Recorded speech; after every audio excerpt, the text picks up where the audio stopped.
frente ao Morumbis. E, Má, a torcida quer saber se o Crespo vai ter os principais jogadores contra a LDU.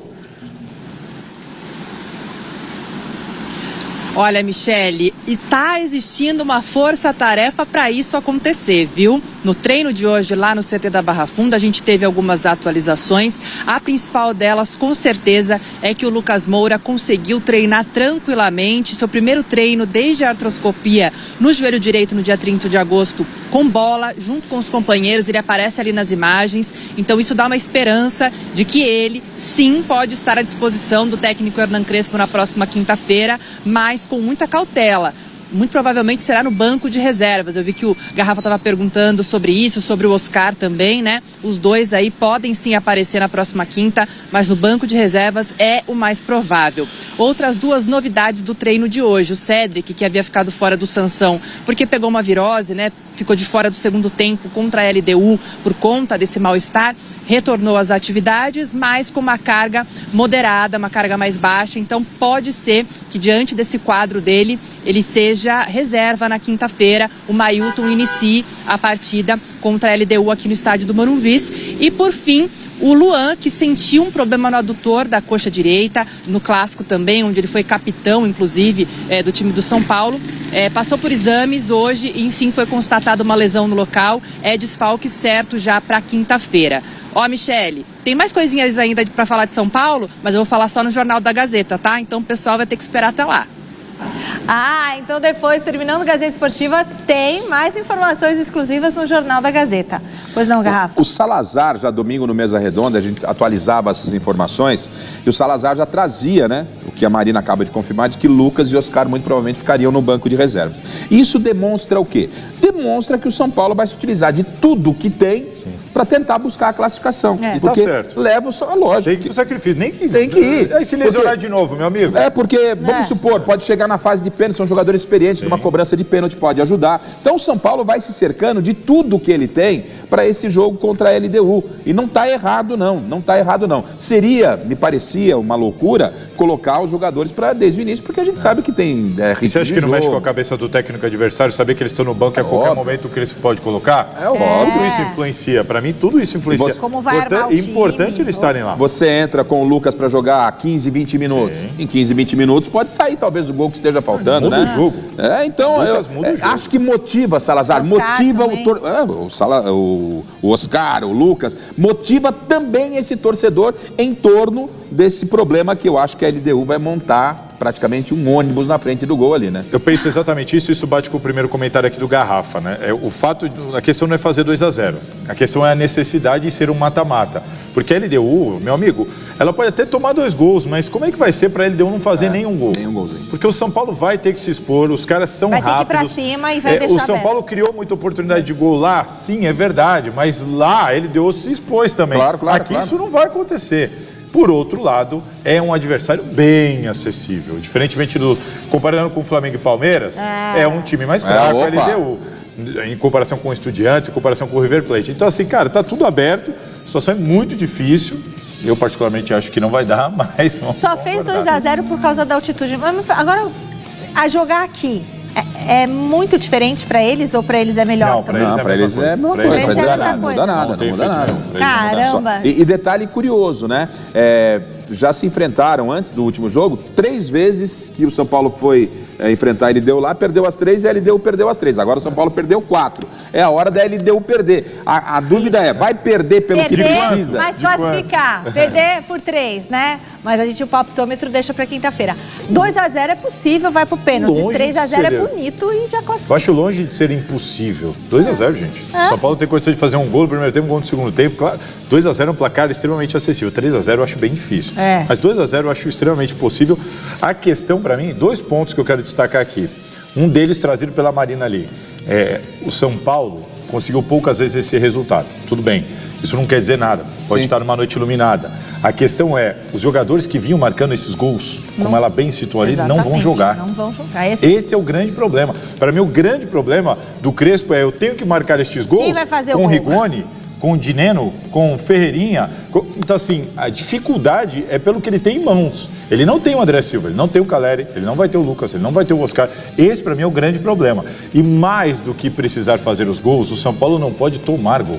Né? Para mim, essa é a questão. O São Paulo vai ter que se expor, Garrafa. Se tomar um gol, complica demais. Um outro ponto que a gente pode colocar, Salazar, é o seguinte, porque uma coisa é você vencer por 2, terminou o jogo, venceu diferença de 2 gols. Venceu até por 3. Outra coisa é você ter a necessidade de fazer esses 2 gols. Contra o relógio, a pressão. Contra o relógio. O adversário vai trabalhar sabendo que você vai se expor, que você vem pra cima. Então, o cenário muda, porque se você olha placar, 2 gols de diferença na LDU é um placar aceitável.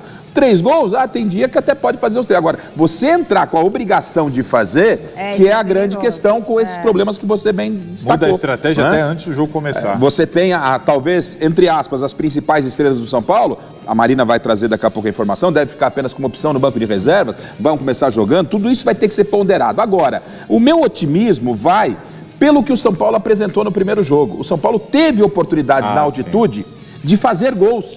Lá na altitude, onde tem o problema do ar rarefeito, uma série de detalhes interessantes. São Paulo poderia pelo menos ter feito no mínimo um golzinho lá. Então, se lá ele teve oportunidade, aqui não é que vai ser mais fácil. Aqui, com a atmosfera do Morumbi, o que é criado num clima... Quando a gente vê a Marina ao fundo, já com o estádio no Morumbi, já começa a arrepiar, você já começa a sentir o clima de Libertadores. Tudo vermelho, vai estar um clima muito bom. Isso não é uma dúvida. Então, assim, nesse aspecto, a situação não é fácil. Daqui a pouco a gente vai entrar na discussão do time, quem pode, quem não pode, as possibilidades dos adversários. Mas acredito, não é tarefa das mais fáceis, mas estou otimista com o São Paulo.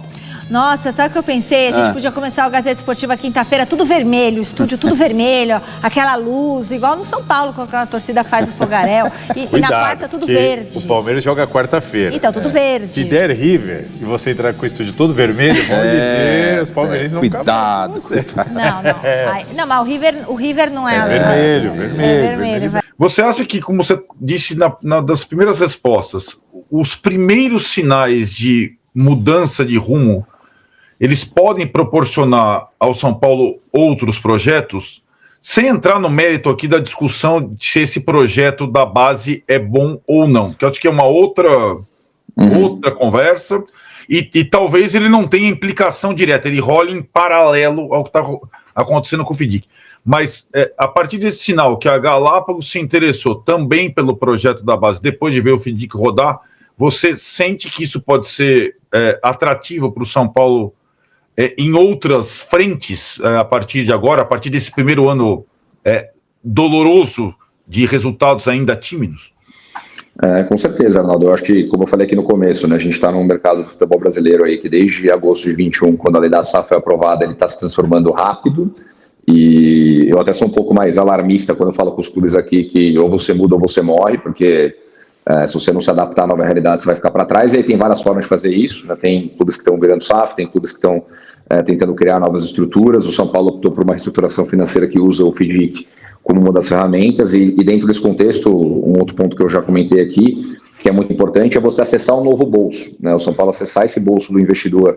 No jargão aqui que a gente brinca, o investidor da Faria Lima, né, que é o cara que investe no mercado financeiro como um todo, e aí quando a gente fala de mercado financeiro, normalmente as pessoas pensam já no mercado de ações, né, na bolsa e comprar ação da empresa A, empresa B, empresa C, mas existe também o mercado, né, de capitais voltado para crédito, que no Brasil cresceu muito nos últimos 10 anos, e por meio do FIDIC o São Paulo acessou esse mercado e tem investidores que olham para estruturas de crédito, olham para estruturas mais exóticas, olham para investimento em participação de empresas. Então, a partir do momento que o clube dá um recado para o mercado, que ele está criando uma estrutura voltada para o mercado de capitais, criando regras inerentes ao mercado financeiro ou a companhias abertas e se profissionalizando mais, olhando para a gestão, olhando para a governança, ele começa a entregar isso. Acho que quando o pessoal da Galápagos coloca dessa forma, que a gente está vendo as coisas funcionarem, né? E, de novo, acho que todos temos uma expectativa de que tudo funcione muito bem pelos próximos 4 anos. É um trabalho lento e gradativo, e a gente está vendo as coisas acontecerem dentro do que foi desenhado lá, eu digo lá em 2024. E aí, acho que, cronologicamente, aí, voltando no que você falou, né, a conversa toda, né, que derivou ou resultou no FIDIC, ela começou justamente quando a gente da Outfield foi chamado para olhar o projeto de Cotia. Isso lá em meados de 2023, a gente olhou uma das primeiras versões desse projeto, que acho que o Moisés, que estava lá com vocês na sexta-feira, como consultor do São Paulo, apresentou para a gente. A gente já tínhamos nossa parceria Altitude Galápagos na época, a gente debateu essa primeira versão do projeto de Cotia, mas ela não fazia muito sentido para aquele momento do clube e até para a gente, enquanto gestores e investidores.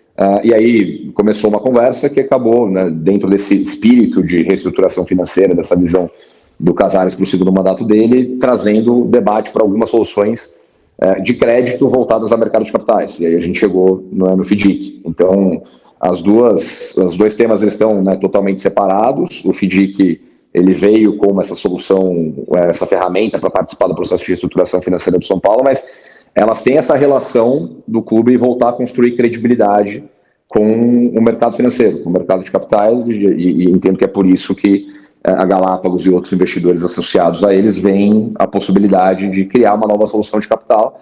E esse ponto é super interessante olhando o futebol brasileiro como um todo, porque o mercado do futebol brasileiro em mudança, atraindo novos investidores, a gente conseguindo provar, não só para o investidor local, mas para o investidor global, que é um mercado viável, que é um mercado seguro, que é um mercado que tem gestão, que tem governança, que tem profissionalismo, a gente vai conseguir atrair muito mais capital. A gente fala muito aqui na Altitude que a gente vê o Brasil entre as 3 principais ligas do mundo até 2033, 34, depois de Premier League e La Liga, mas para isso a gente precisa que os clubes caminhem nessa direção, que provem que estão aptos e prontos para novas estruturas, novos momentos, né, para não fazer como foi lá atrás, no começo dos anos 2000, receber dinheiro e sair queimando jogador todo a qualquer custo. Né? A gente tem que fazer a lição de casa, a gente tem que fazer esse processo de desalavancagem, de pensar gestão, de pensar governança. E acho que dentro desse contexto, o fato do FDIC estar funcionando e da Galápagos trazer uma nova solução de capital agora indicam que o São Paulo, na minha opinião, está no caminho certo. Você falou sobre o FDIC estar funcionando.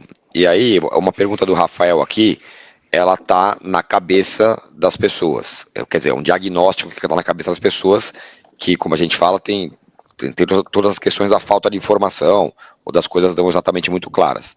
Ele pergunta o seguinte: por que o fundo arrecadou tão menos que o esperado? E por que a redução da dívida bancária foi tão diminuta? Então são 2 perguntas. De fato, o FDIC arrecadou menos do que deveria, do que imaginou?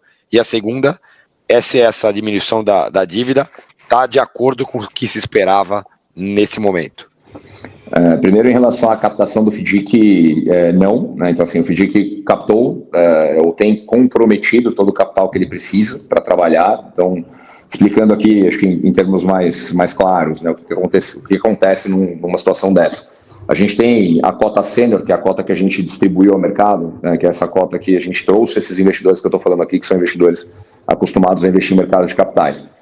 Esse investidor, não necessariamente ele dá no D0, ele dá os 240 milhões na nossa mão, né, para a Altitude e para a Galápagos estruturarem e colocarem no caixa do São Paulo. Ele dá um compromisso de investimento. Então ele fala assim, putz, eu entendi a estrutura, eu estou aqui comprometendo os 240 milhões, só que eu preciso que vocês me apresentem os contratos. A gente está falando aqui de um desconto de recebíveis. Então, no momento em que o São Paulo apresenta esses contratos para o nosso comitê de investimentos do fundo, que tem um representante da Altitude, um da Galápagos e um do São Paulo, isso é avaliado, submetido à análise do comitê de crédito, né, o comitê fala, putz, entendi que esse papel está apto a ser descontado, no momento que isso é apresentado, o fundo desembolsa o dinheiro. Então esse processo, ele aconteceu, todos os recebíveis que foram descontados ao longo desse processo, seja contrato de patrocínio, contrato de televisão, outros fluxos que a gente trabalhou. Então o fato é, 240 milhões a gente tem comprometidos para serem investidos no momento que os contratos forem apresentados. Considerando o que foi apresentado até agora, foram alocados, por meio do FDIC no São Paulo, 135 milhões. Então a gente ainda tem 105 milhões a serem aportados, que já estão comprometidos com esses investidores e que vão ser alocados conforme o São Paulo apresente os recebíveis para a gente. Então, o primeiro ponto é que o capital está comprometido, está captado e pode ser alocado conforme os papéis, os contratos sejam apresentados pelo São Paulo. O segundo ponto, e aí, né, eu também concordo, né, que a gente gostaria de ter amortizado mais dívida nesse primeiro ano, e aí é um pouco teoria e prática, né, a vida real acontece, então a gente acabou reduzindo menos o passivo oneroso do que a gente tinha projetado lá no início, por algumas questões de descasamento de fluxo de caixa, né, pelo qual o clube passou aí no primeiro semestre, mas a gente entende que conforme o clube, de novo, entregue o superávit e mude essa trajetória dele, terminando em 2025, a gente tenha mais fôlego no ano que vem para seguir nessa curva de redução. E por que é tão importante a gente bate nessa tecla do superávit, né? Porque o superávit significa que o clube está gerando caixa, ele está arrecadando mais do que ele gasta, está sobrando dinheiro em caixa, ele pode usar para amortizar a dívida, ele pode usar para investimentos. Então, é muito importante esse controle de custo para que o São Paulo siga arrecadando mais do que gasta e comece a abrir a boca do jacaré, como foi de novo, com os exemplos que a gente falou aqui de Flamengo e Palmeiras lá atrás. Então posso pegar um... Rapidinho, só para tentar traduzir em português bem simples. Então é o seguinte, nesse primeiro ano, o São Paulo, se fosse um aluno, teria passado de ano, mas não teria tirado 10. Sim. Mais ou menos isso. Passou, legal, passamos, mas não poderia, o pai ver lá o boletim e falar, passou com 6,5, passou, mas ano que vem a gente quer que você faça melhor, mais ou menos isso. Isso, e acho que mais do que a nota é o indicativo, né? A trajetória, né, o negócio está caminhando na direção que todo mundo esperava. Beleza, diga lá, Arnaldo.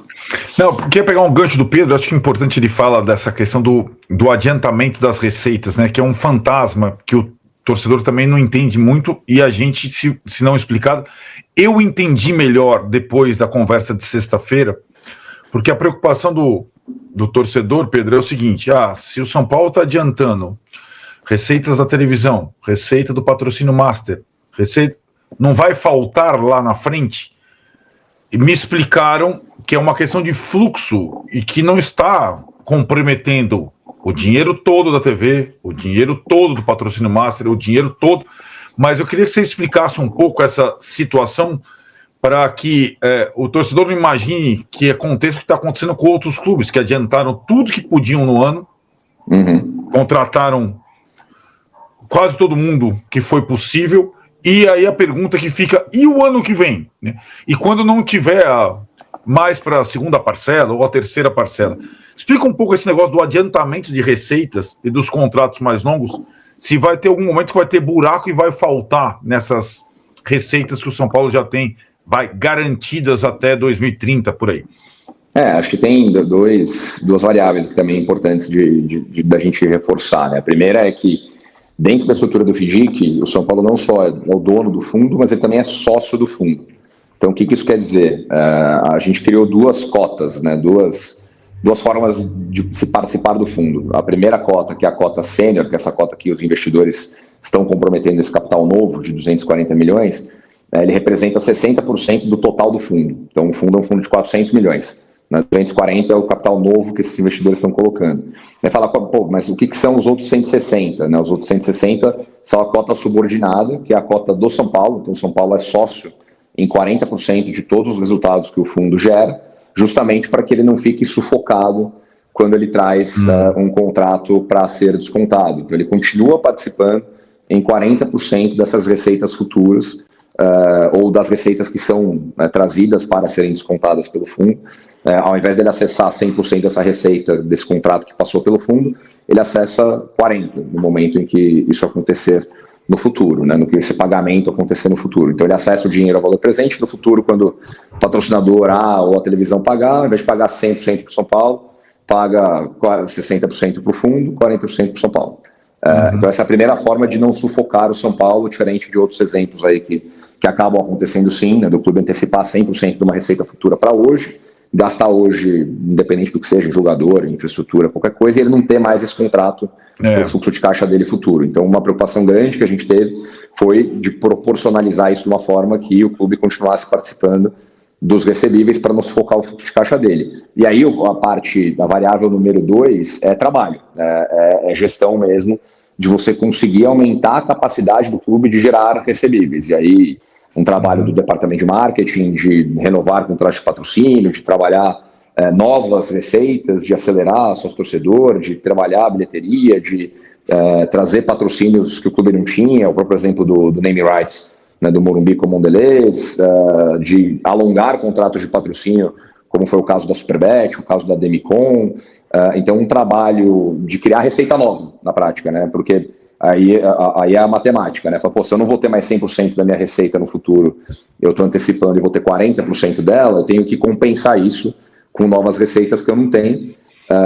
E aí, no curto prazo, qual que é a forma mais rápida de você compensar as receitas que você antecipou? É a venda de jogador, né? A gente está no mercado, né, do futebol brasileiro, que é um mercado extremamente vendedor. Então, isso foi muito amplamente debatido, né? Claro que, acho que se a gente perguntar para todos os gestores do São Paulo, né, as vendas que foram feitas esse ano foram feitas nos valores ideais, entendo que, né, vários deles vão concordar com a gente que não, mas neste momento, né, o clube precisa gerar receitas para seguir nessa trajetória de se desalavancar, de ter uma compensação de caixa, para que daqui 2, 3 anos ele consiga começar a não vender. Ou a vender melhor, né, que é o exemplo do próprio Palmeiras aqui, do próprio Flamengo. Mas pegar lá atrás, ainda antes das vendas do Vini Júnior, do Paquetá, o Flamengo vendia jogadores por menos dinheiro. O Palmeiras vendia jogadores, ou mal vendia jogadores, né, lá atrás. Então tem uma trajetória aqui de poder vender menos ou poder vender melhor, né, os atletas que o São Paulo forma a partir da melhoria do quadro financeiro. Aqui, o Gustavo Mambretti, ele faz a seguinte pergunta aqui. O Flávio Marques, conselheiro da oposição, informou que uma grande auditoria havia analisado que o fundo não traria grandes ganhos, o que acabou-se por confirmar. Porque ainda assim, o São Paulo fez o FIDIC. É a pergunta dele? Mas aí eu quero só emendar uma coisa, o Pedro, porque o Flávio mandou uma pergunta aqui também, mandou aqui no chat, eu até fotografei porque ela passou. Ele fala o seguinte, a dívida com bancos diminuiu, porém, o São Paulo passa a ter como passivo o PL das cotas sênior do FIDIC, que é uma obrigação do clube com os cotistas do fundo. Isso não pode ser ocultado. Traduz em português para nós. O que o Flávio está falando é que esse empréstimo, né, o dinheiro novo, 240 milhões, ele tem que ser pago para o investidor, corrigido a CDI mais 5% ao ano, né, que é a taxa pré-fixada que eu falei aqui no começo, e isso já está acontecendo, né? Então, desde do primeiro trimestre do fundo, esse fluxo ele já roda naturalmente. Então, no jargão técnico financeiro aqui, você pode encarar a antecipação de recebível não como uma dívida, né? Então, na prática, ela não deixa de ser, né, um valor que o São Paulo tem que devolver para o investidor, mas isso já está acontecendo. Então, é difícil a gente ter uma fotografia exata, né, de quanto aumentou, e o Flávio, né, na própria apresentação dele lá na reunião de conselho deliberativo ano passado, falou sobre isso, explicou, né, para os presentes, que toda a questão do custo contratado no começo, que eu comentei aqui agora com vocês, a questão de que o endividamento ele ia demorar um pouco mais para começar a cair, porque o clube tinha essa dificuldade de caixa. Então, na prática, a gente enxerga a rodinha girando, enxerga o dinheiro já voltando para o investidor, e aí volta na história que eu falei para o Arnaldo agora, da credibilidade sendo construída, do investidor encontrando novas possibilidades para trabalhar com o clube. E em relação a custos, né, ao trabalho que a KPMG fez lá no clube, né, contratada pelo clube para avaliar a proposta que a gente tinha feito para o São Paulo e entender comparativamente como que isso estava versus ao que o clube trabalhava historicamente, acho que tem duas, e lá no dia eles apresentaram o trabalho no projeto deles, a gente apresentou a visão do fundo sobre isso.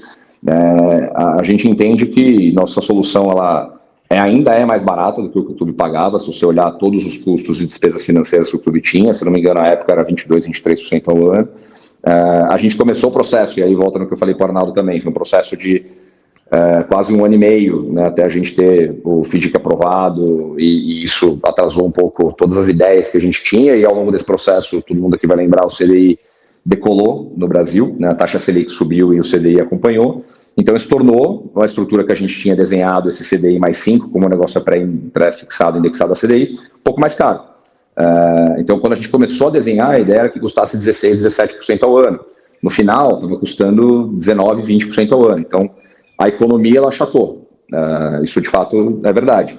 Mas ainda assim é uma economia. Perfeito. Quer falar, Arnaldo? Não, eu acho que essa é uma outra questão que eu ia comentar com o Pedro, é que no podcast, aliás, ótimo podcast que ele tem, né, que eles conversam num economês palatável, Você conversava, você falava que a expectativa é que vocês possam contar daqui a um tempo o caso do São Paulo como um caso de reestruturação e recuperação, como o Flamengo e o Palmeiras tiveram, cada um do seu jeito, né? Você falou um pouco qual foi o caso do Palmeiras, que contou com